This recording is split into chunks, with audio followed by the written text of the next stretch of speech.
understand the science, you know that there is no place for animals in science. It's inhumane. Not even that. It's not science. And we see it time and time again, how many times that drugs that have been tested on animals that have gone on to have devastating effects in humans. And that's why 95% of animal tests do not translate to a pharmaceutical, a medicine on the shelf. Now, I've written a few things. Let me just... Okay. Today marks 4 relentless years, that these brave souls have stood at the gates of MBR Acres. 4 years of peaceful resistance against cruelty.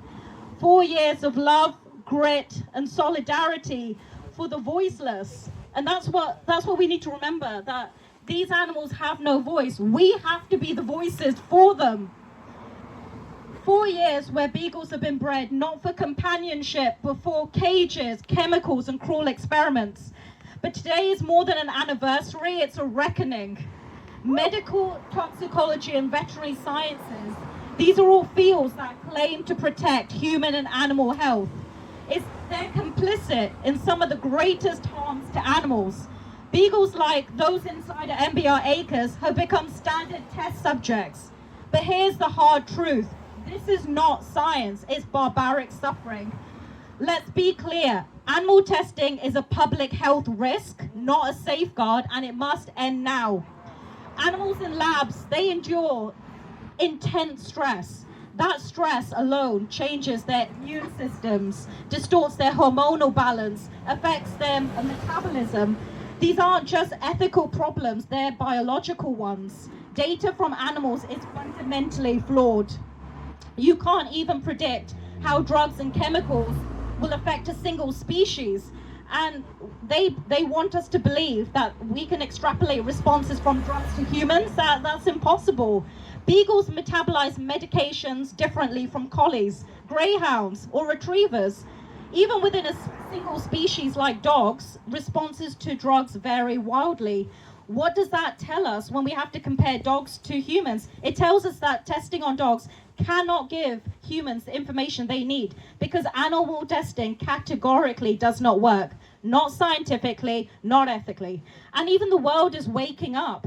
In the US, the FDA and the NIH, the National Institutes for Health, institutions that have long upheld the status quo of animal testing, have finally publicly acknowledged the power of non-animal methods. They have recognized that animal testing is not only unreliable, but dangerously misleading.